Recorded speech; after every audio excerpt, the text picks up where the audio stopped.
Hello there. My name is Rajeswari Ramani, editor of Asian Meat Magazine and Alternative Proteins. India is positioned to be one of the biggest markets for alternative proteins or plant-based meats. It has the backing of celebrities and other brands alike. My colleague, Zara Imtiaz, talks to sausage casing producer, Viscofan's India country head, Pedro Sinues, to understand whether plant-based meats could reach its full potential in India. Hi, Pedro. Thank you for joining us in this podcast today. So, we're discussing the plant based sausage sector in India. We see that overall, one of the first products plant based meats launched were in the RTE form, and sausages were a popular choice for them. How do you see this move for the plant based sector? Will it benefit its growth? We have seen several brands launching plant-based products in India and also plant-based sausages.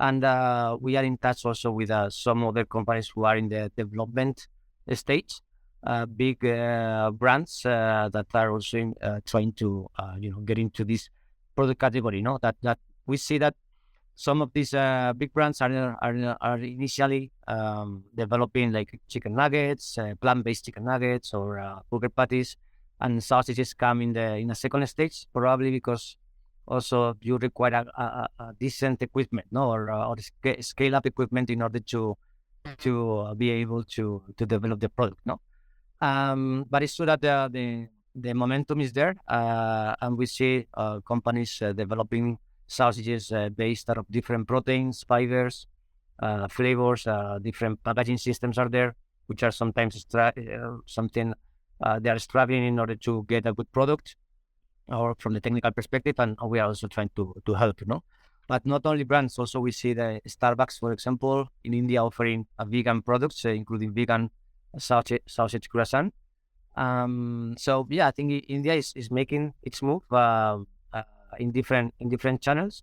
Now we are expecting also some QSRs to come into this product category, but as one of these QSR were mentioning some of the seminars that we have been attending, they're very much interested, but the cost at which they are getting the product is not attractive for them. So I think this is something in which we all in the industry have to work. Another thing which is also interesting for the plant-based in India, which is not happening for the meat industry now so far, which is that some brands are having some sport stars or Bollywood actor or actresses also investing heavily, or even getting involved in these brands.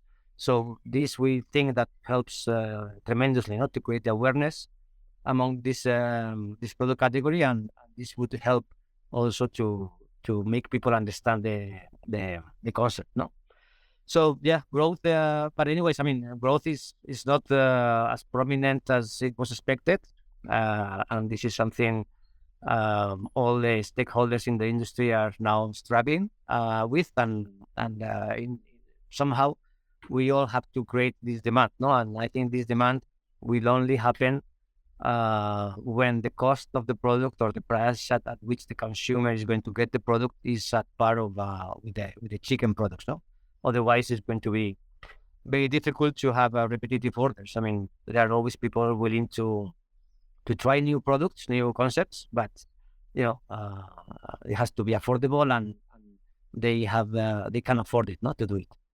Sure. But just bring you back to the format of the plant-based products that are offered, that is the burger patties, the sausages, and other ready-to-cook, ready-to-eat formats.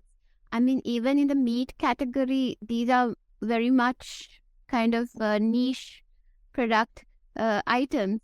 So do you think that the plant-based people targeting this kind of products, it would help them? Well, we already see that meat sausages in India are growing based on some of the poultry companies who realized that the live bird business is not as profitable as it was before, and they are investing heavily in further processing units and sausage production lines. So meat sausages are growing in India. I think the last year it was 20%, and we are expecting this growth to be even higher. No, because also there is a more consciousness about the protein which is required, no, in the to have a healthy diet. So this is something interesting. And also, I mean, plant-based will have to grow at the same, in parallel, no? And we see some of the traditional meat processors investing also in plant-based processing equipment. So at the end, those who have already in place the sales channels for meat products, meat processing products, they already have the sales channel open for the plant-based. So I think it has to be in parallel, and obviously India 1.3, 1.4 billion people, in which most of them are vegetarians, or they are non-veg people, but they don't eat non-veg for some period of time. I think these kind of two protein products have to coexist, and brands are, I think, or processors are entering into this product category to understand or to grow the business into this category as well, no? But it's true that the plant-based sausages that are now in the market are in the price level of 1,200 rupees per kg in the retail market as MRP. And if you see the meat sausages in the supermarkets, they are like 600, 550, even 500 rupees per kg. So that is the question. I mean, can they create a market at this price? How many consumers are going to be able to buy regularly this kind of products, or are going to be willing to spend this kind of money when they can get meat sausages also at a half price, no? So this is something also which I honestly believe that is the main bottleneck. And in Viscofan, actually, we are trying to give answer to this kind of problems using different ingredients that are available in India, and not using ingredients that are coming from Europe or the US, no? Which at the end, with the custom duties and everything, cost of the ingredients are so high that the brands cannot do anything but placing the price of these products at 1,200 rupees per kg, as I said. So I think it's true that, I mean, these plant-based concepts can help also the meat sausages to grow, but plant-based sausages have to be much more affordable than the ones that you can see in the market now, no? So you spoke about meat producers themselves also getting into making plant-based. So what kind of new ideas and innovations are you seeing, even for casing producers like yourself at Viscofan? What new challenges are you all faced with or given to overcome? Yeah. Well, in Viscofan, we are not ingredient suppliers. We are casing suppliers, correct? But it's true that in India, we are trying to develop products, both meat and plant-based meat, based out of the ingredients which are available in India by Indian suppliers, no? Here in India, I think there are ingredients that can be widely available and cost-effective, like jackfruit, for example. Instead of using TDPs coming from outside India, the custom duties are 60-70%. So at the end, we are able to reduce the cost and also getting a good product, or even better product than the ones in the market, no? Sometimes. So I think this is one of the innovations that, okay, let's focus on the products that are ingredients that are available here in India, and try to develop the product based on that, no? And we, Viscofan, as a casing company, we are independent in terms of ingredients. And one of the challenges that we see is that some ingredient houses, they have to promote their own products. So they are quite narrow-minded, not open-minded enough to offer different solutions to the processors in order to make them create quality products at a much more affordable price, no? So I think the innovation has to go in that direction, because in terms of texture, in terms of flavors, in terms of taste, all these ingredient houses, flavor houses do a fantastic job, and the ingredients are available here. But there are other ingredients which are important, at least for an emulsion product like sausages, in which they are not being so much supportive, or they can get the support, or the processors have to get the support from other companies as well, no?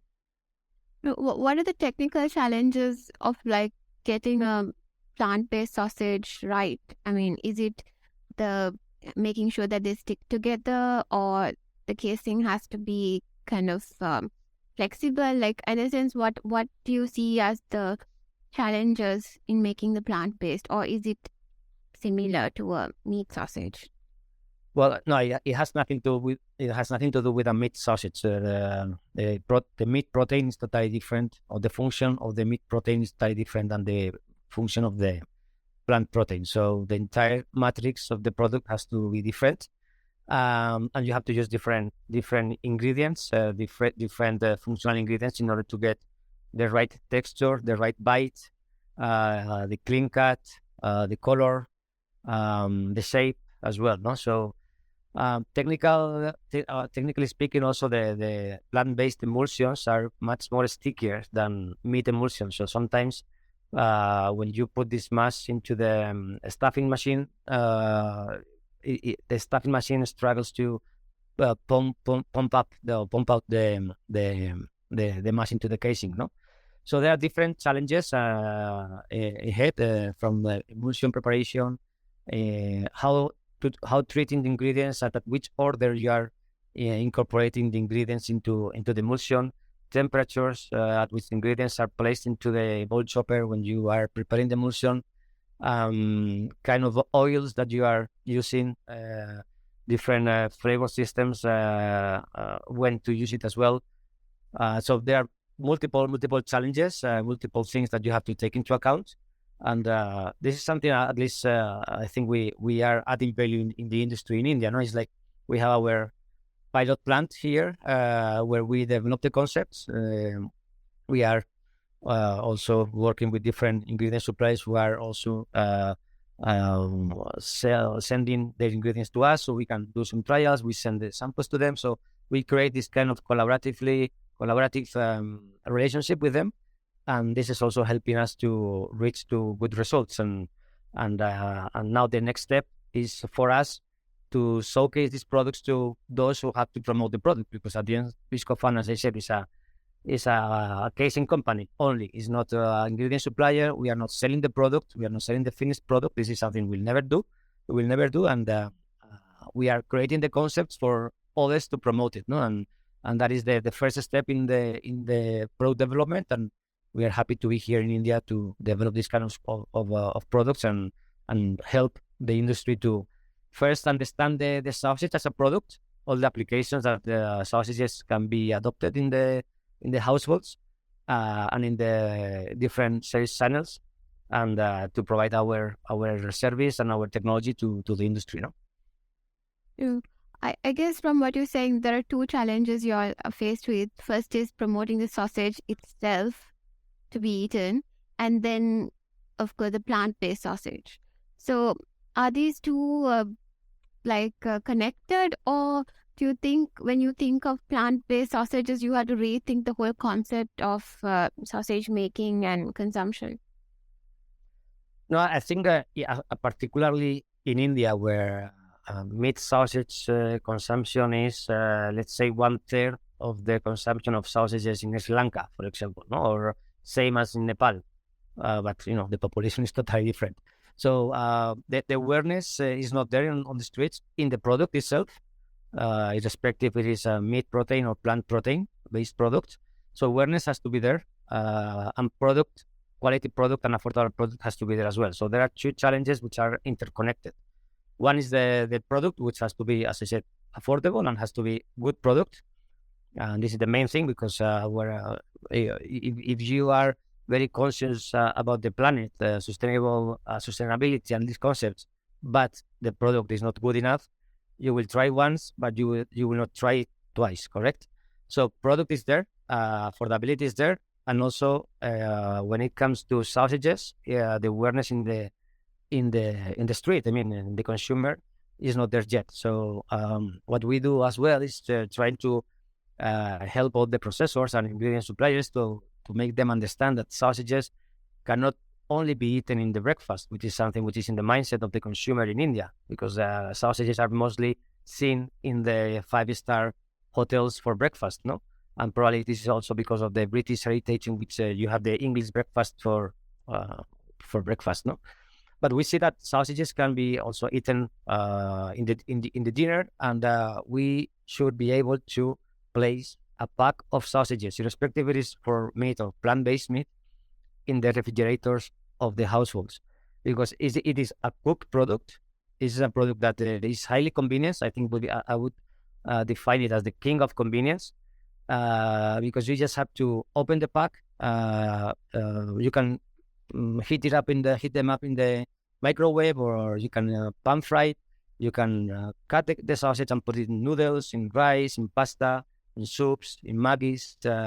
I mean, there are multiple applications in which now, especially now in India, where, especially in the metro cities, people are having like a hectic lifestyle, commuting, spending a lot of time commuting, working with different time zones, with probably not as high culinary skills as people in the past.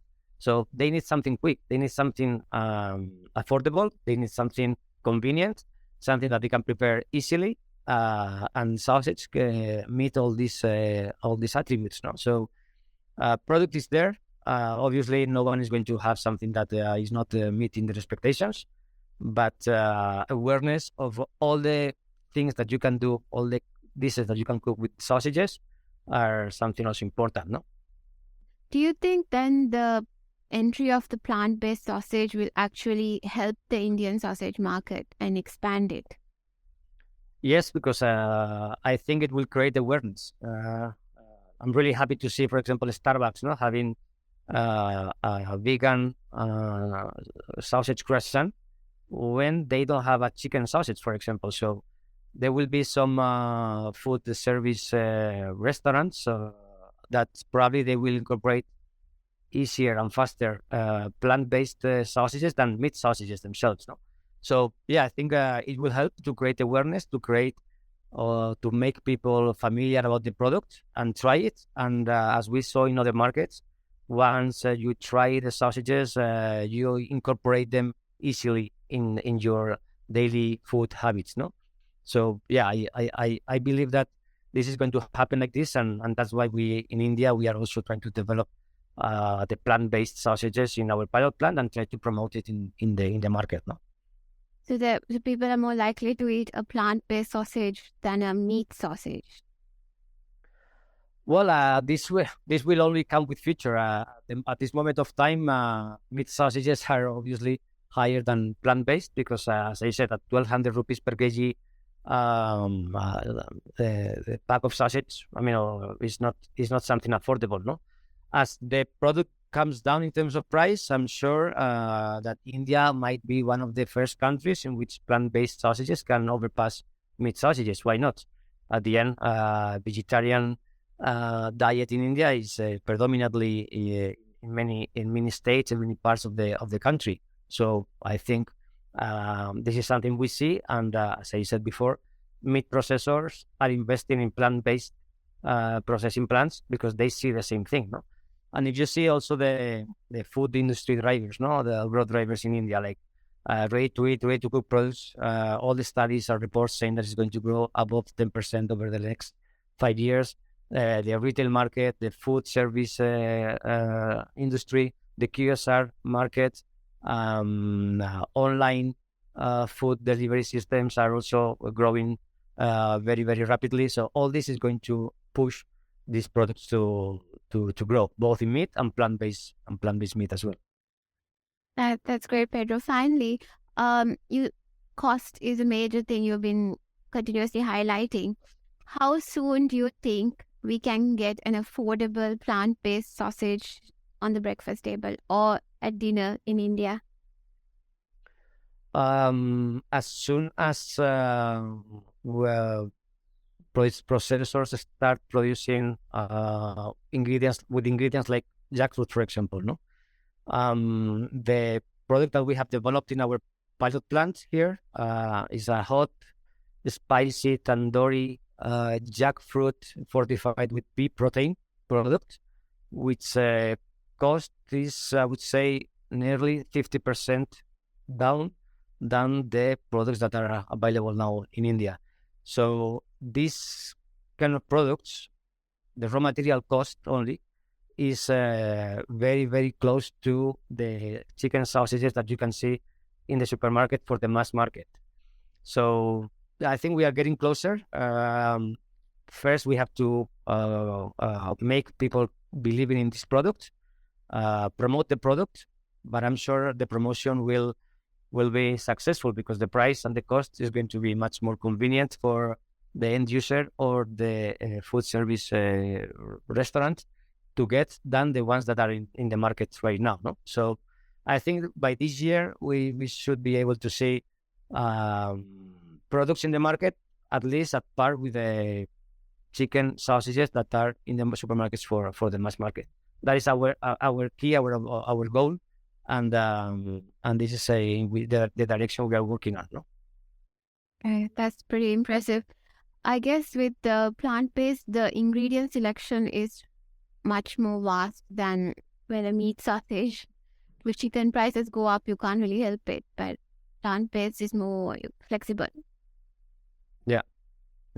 Especially if you can use ingredients that are indigenous in India, which availability is there, and you will not depend on any war in Europe or any restrictions from other countries. No, so I think in India there is a huge potential for this kind of products, not only for sausages but for all plant-based concepts. The brands are investing in this. Important people and celebrities are also investing in it. Probably it's true that those who are in the food industry are more believers in the plant-based than consumers, because consumers probably they still see this kind of a product category as something weird or strange. But this will change because also here, whenever I go to the supermarket, I see different plant-based brands with sales advisors trying to pull the products from the consumers. So this will change, and India has a huge potential for the agroeconomy business, and why not? India can be one of the countries in which many of the multinationals will come, invest, and also source different plant proteins from India. No, because you can see different type of proteins, plant proteins available here. No, I guess India will be a leading example for plant-based going forward. Yeah, I think so. Yeah. I hope this podcast has tickled your curiosity to explore further in the alternative protein segment. Thank you for listening to us at Asian Agribiz Podcast. Don't forget to subscribe to this channel on Spotify, Apple Music, or wherever you get your podcast from to keep up to date on the latest happenings in the animal protein industry of Asia. This is Rush, signing off.